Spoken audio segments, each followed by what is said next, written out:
พิธีดังกล่าวได้จัดขึ้นในวันที่ 7 พฤษภาคม 2026 นี้โดยการเป็นประธานของสหายพันเอกบุญเพ็งพรหมจันทร์หัวหน้าการเมืองกองโทรภาพกองทัพมีคณะพักคณะบรรษาบรรดาแผนกพร้อมด้วยพนักงานนักคบทั่วกองโทรภาพกองทัพเข้าร่วม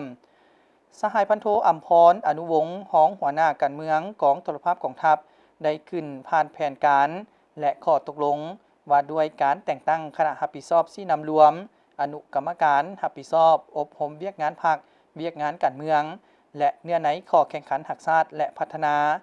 จุดประสงค์เพื่อสืบต่อเปิดขบวนการแข่งขันสร้างผลงานภายในกรมกอง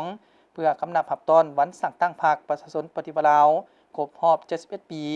เป็นการยู่แหงขบวนการด้านต่างๆเพื่อกำนับหับต้อนและเฉลิมฉลองวันสำคัญต่างๆของชาติของพรรคของกองทัพให้มีบรรยากาศปดปื้นแข็งแหงเนืองนิดเรียนติด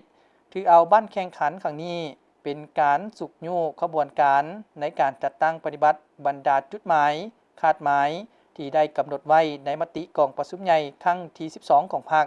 มติกองประชุมใหญ่ครั้งที่ 6 ขององค์คณะกระทรวงป้องกันประเทศให้เป็นขบวนการฟดฟื้นกว้างขวางเป็นการศึกษาพรมด้านจิตใจหักษาสร้างความจงรักภักดีต่ออุดมการณ์ของพรรคยกสูงสติต่อกลอุบายทำลายมั่งเพของอิทธิกำลังปรปักษ์มีสติต่อการจัดตั้งปฏิบัติระเบียบวินัยเข้มงวดสามารถเฮ็ดสำเร็จหน้าที่การเมืองของตนเป็นอย่างดีจากนั้นบรรดาพนักงานก็ได้ขึ้นจับมือรับเอาข้อแข่งขันหักษาและพัฒนาประจำปี 2026 ตื่มอีก